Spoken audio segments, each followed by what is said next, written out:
But imagine having the secret to eternal youth, real eternal youth. Well, that's what Stephanie Beacham's looking for in her new film. It's called Forever Young. And Stephanie joins us now. Very good morning Lovely to to see you. Good morning. You're in not one, but two new films. Fabulous, fabulous, fabulous. I'm so lucky I'm having a little patch. Yes, a wonderful purple patch. Yes. The secret to eternal youth, I would say you already have it. Does the film try and nail it? Yes, but my character doesn't get it. No. And she has a really dodgy facelift. Right. And it was simply fabulous having this lip stuck down there and the eye closed because she went to Thailand and did a dodgy job. But my friend Diana Quick has a different way of approaching it, and that's what the film's really about. Offered a pill in order to turn back time. Go back, and I want it desperately. And to change things. And they're so mean, and they don't give it to me. Talk to me about plastic surgery, because, of course, we're all fascinated by the things that people can do to their faces, and not everybody gets it right. No, clearly, my character really didn't. It was fabulous. I had really good... Is she there doing it? Yes. Yeah. Oh, dear. It was... I loved it. I loved it. Because it is the sort of thing that every woman does have a little look at. Mm-hmm. And I know that what I've decided, I will just try and keep myself as good and healthy as I can. But what is the point when your hands look wretchedly old, unless you're wearing gloves the whole time, and your arms are beginning to really look like, you know... We need hand lifts. I was just going to say, you could beat a path to the surgeon's door who could do a hand lift. I know, but then what, and then what, and then what? And Yeah, anyway, what stop? about your basic skeleton? That's all going to go to hell. So in a how do you handcart. manage to look so fabulous? Is it just a general sort of sense of keep fit and well and eat Obviously, well? eat well. And good genes. Yes, my mother was glamorous till she was 85. Was she? But it was a whole lifestyle. I never saw her in slippers.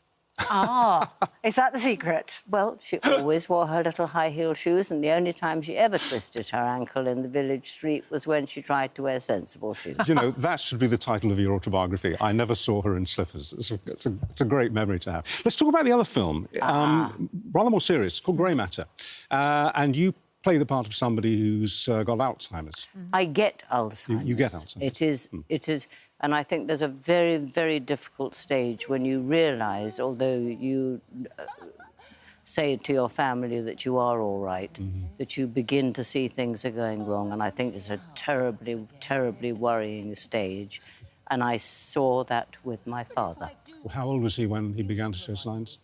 Now, when I look back... With hindsight, yeah. Yes. If we were all... The family was all in a cafe, say, and he would get a notebook and pencil and say, I'm taking orders today, and it's because he would have forgotten between the table and the desk. Got it. So he realised a little bit, and because he was so intelligent and so wonderful, he And a knew good how actor. to do it. Yes. How old was he when that was going on? I don't know, but late 70s. Okay. But then it went through that terrible stage. Terrible, terrible. I think it was painful for everyone.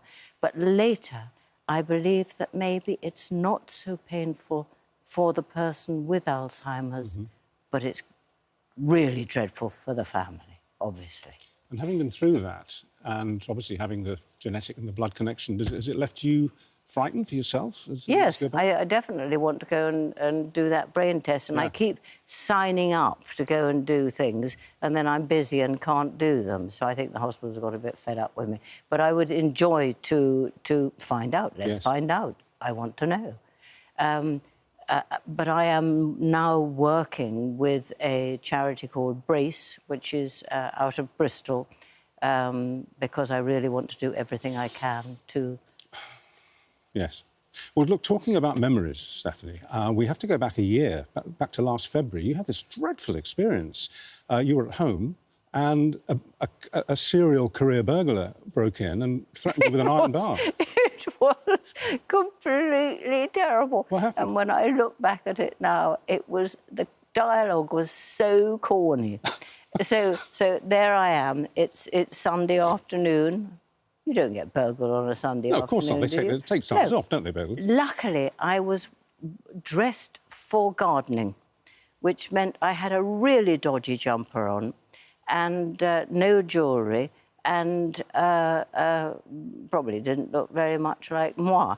Anyway, I heard a noise downstairs and I thought, well, there's nobody. Well, must be. I've got an assistant, a friend. And I said, hello. And I looked over at the back, and there he was. The most frightening face with a... what are they called? Metal bar. Crowbar. Crowbar. Nice big crowbar. Jeez. And he did have the opportunity to run for the front door, but he didn't. He leapt up the stairs. Oh. He leapt up the stairs, and there it was, crowbar over my head, and then the corny dialogue.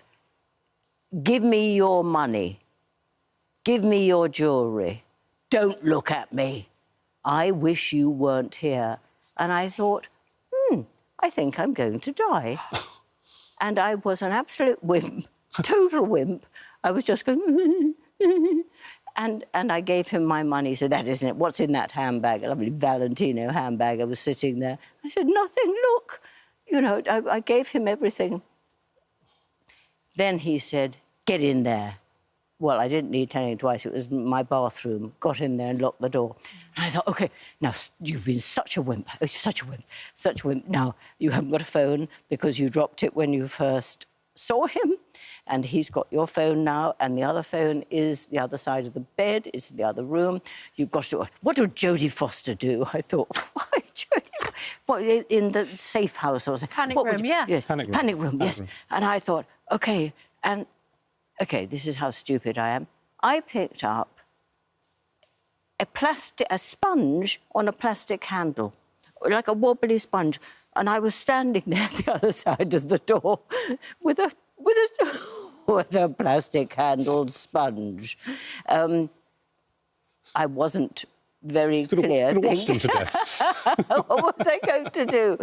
Anyway, after a length of time, I heard noises, and it seemed like he'd gone downstairs, and I got out, and I phoned the police. Later, when I was talking to... Much later, weeks later, when I was giving a report thing, I said, you know, I feel almost sorry for him. And the policeman was the inspector was incredibly cross with me. He said, I heard your 999 call. Right. You thought you were going to die. All right, Stephanie, well, you didn't. And he's now banged up. He's doing some serious jail time, I'm glad to say. Like the sponge? Yeah. Honestly, I am... My jaw is on the floor listening to that. And you call yourself a wimp and that you didn't... I think the most courageous thing you could have done was to do nothing in that situation.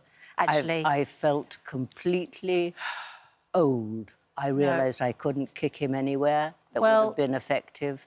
It was the first... You did the best thing you could. You were in the bathroom, you locked the door, you came out, you phoned the police, the guy's done, he's away, you're OK. Thank goodness you're still here. Yes, but I didn't talk about it. No. I didn't talk about it afterwards.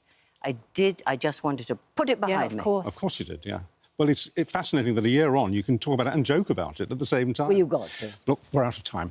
I'm so sorry. So nice to talk to you. Good luck with both of the films. They both sound great. So nice to see you again. Honestly, I'm so glad you're here. Oh, thank you. Thank you.